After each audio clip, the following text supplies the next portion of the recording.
When there's no one left to fight, boys like him don't shine so bright. Well, I've got to say, first of all, thank you very much for having me here.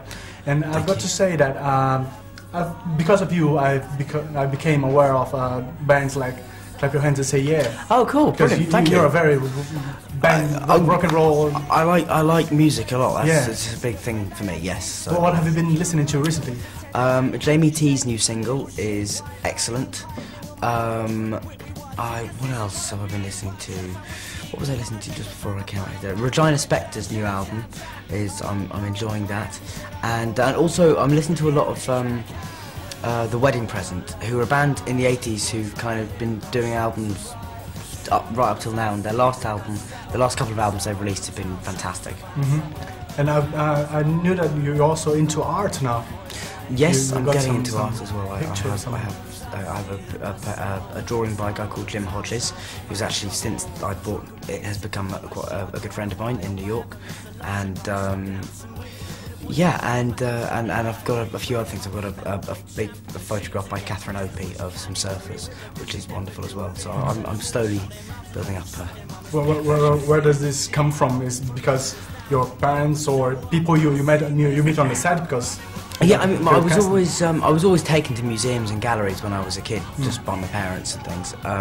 And so I think I've always liked art, but never really known much about it. But recently I have been getting into the whole world of it slightly more, and there's a lot of art I really don't like, and there's a lot of things about the art world that I don't like, but there's people. But I've been lucky enough to meet some fantastically normal, wonderful artists who are just good people and don't go in for all the pretension that some other people can do.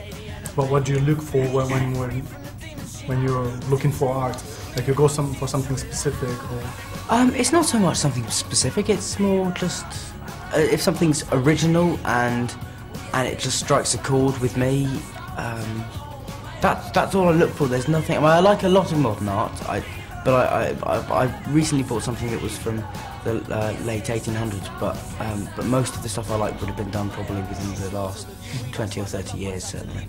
Well, I think we have to speak about this Harry Potter thing. Yeah, that little film I do sometimes, yes. How's it been to get the feelings back from the sixth one, because you've wrapped that for quite a long time? Yeah, it's been interesting doing all these interviews because, you know, we did the film so long ago and people come in and say, oh, so describe this one to us, and you go, oh God, I can't remember.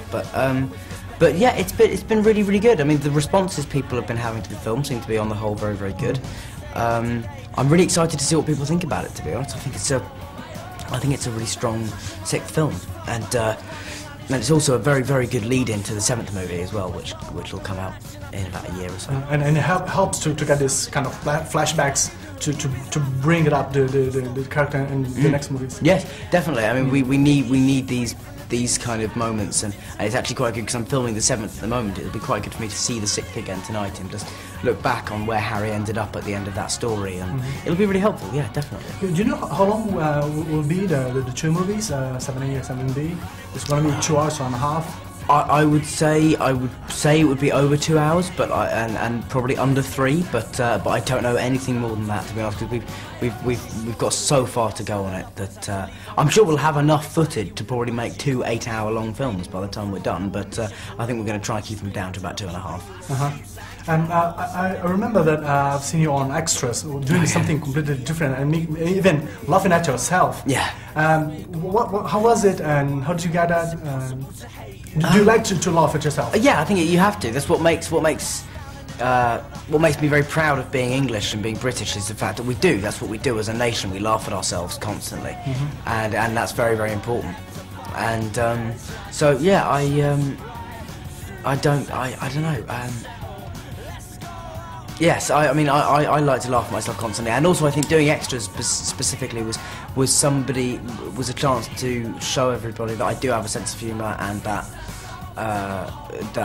you know, I know that which I play in Extras is how some people think I am in real life. So it's you know, it's quite nice to be able to mess with that. Just to wrap it up, have you ever been to Brazil? Because you've been touring around all the time, and you've never been touring to Brazil for this one. Brazil yet, no. And well, please, you have loads of fans there. That's what so I've heard, ask people at Warner Bros. To be there next time. Okay, thank you very much. I will talk to them. Thank you very much. Okay, man, cheers. Okay, thank you very much, Matilda. Thank you.